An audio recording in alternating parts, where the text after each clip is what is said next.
what if a woman has gone through the previous version of Betrayal and Beyond, and maybe answer to both scenarios? Maybe they feel like they've got really good traction, or they feel like they're still stuck. Would going through the new version of Betrayal and Beyond be good for them if they've already done that experience with the old version? I would say yes, only because it's different enough. If you figure that probably, I would guess that maybe 50% of the old material is in there, again, in a different format and maybe even in a different context a little bit, but still there's a lot of really great new information in there. And even the way that we streamlined the journal a little bit so that the journal really is more focused on the application piece of the process.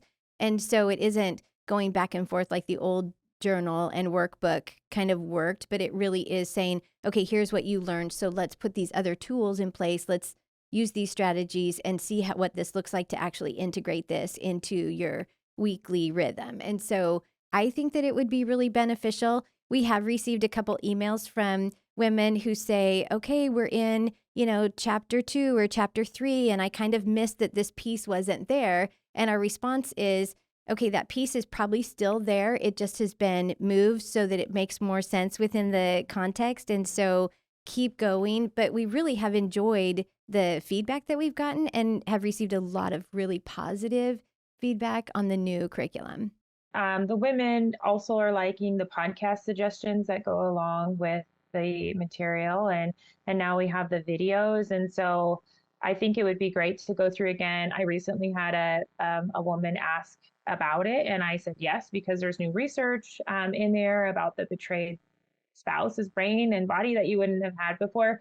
But I would say if you gained good traction in your healing from the first book and you're like out of it, you're done, you're like, okay, I did that a couple of years ago, I'm not really doing that anymore, then you could go through the new one and lead it, because we always need leaders. So you don't have to go through the new one to, on your own before leading it. If you've been through the old one, then maybe it would be good to lead it, and you'd be getting that opportunity to go through it again or go through the new content.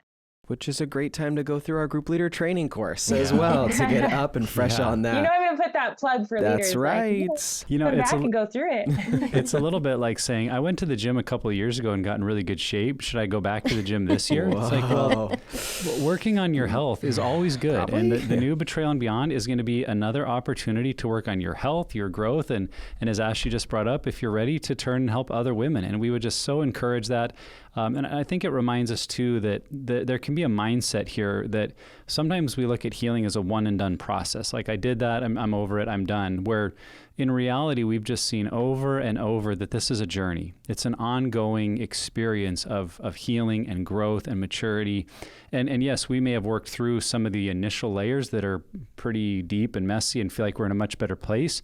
But I can almost guarantee you there's more to your story to learn and grow from. There's more in your marriage to work on. There's more issues that in your second, third, fourth year of recovery are coming up in the marriage, and you're asking new questions. And so that understanding that doing the group doesn't mean I'm deficient in some way or weak. It's a commitment to my own healing and recovery, and that's always good in every season of life. And so if we have that mindset shift of saying, I'm on a journey of healing and growth, and this will just be another phase of that, then I think we can re-engage in a way that says, I'm not going back to group because I'm so broken. Mm-hmm. I'm going back because I just want to keep growing and maturing, and that would be good for all of us.